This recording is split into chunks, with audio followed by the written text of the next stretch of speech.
নজর রাখবো পরবর্তী সংবাদে। বর্তমানে নিট নিয়ে গোটা দেশ যখন উত্তাল, ঠিক সেই জায়গায় দাঁড়িয়ে রাজ্য যুবদের পক্ষ থেকে চলছে একের পর এক প্রতিবাদ কর্মসূচি। শহর আগরতলার রাজপথে আজকে কংগ্রেসের পক্ষ থেকে সেই প্রতিবাদ পরিলক্ষিত হলো। বিশেষ করে নিট পরীক্ষাকে কেন্দ্র করে যে অভিযোগ উঠে এসেছে, যে কেলেঙ্কারি, ঢালাও নম্বর, অন্যদিকে বিশেষ করে নাম্বারের ক্ষেত্রে যে অভিযোগ, প্রশ্নপত্র ফাঁসের ক্ষেত্রে যে অভিযোগ উঠে এসেছে, তাকে ঘিরে এবার যুব কংগ্রেস রাস্তায় নামলো।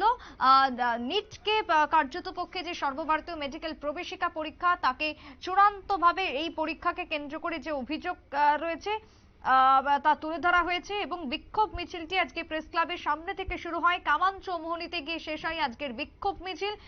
কামান চৌমুহনীতে ধর্মেন্দ্র প্রধানের কুশপুতুল পুড়িয়ে বিক্ষোভ দেখান যুব কংগ্রেসের কর্মীরা এবং ধর্মেন্দ্র প্রধানের এক প্রকার পদত্যাগের দাবি তুলেছেন যুব কংগ্রেস। কি বক্তব্য উঠে এসেছে শুনুন।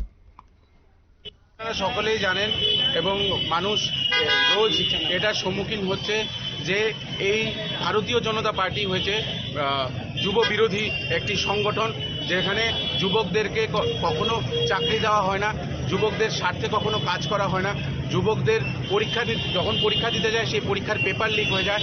আমরা দেখেছি যে তারা যুবকদেরকে বেকার রেখে তাদেরকে মারপিট, মিছিল এবং দাঙ্গাবাজের দলের লিডার বানিয়ে তাদেরকে অশান্তির কাণ্ডারি বানিয়ে তুলেছে এই ভারতীয় জনতা পার্টি।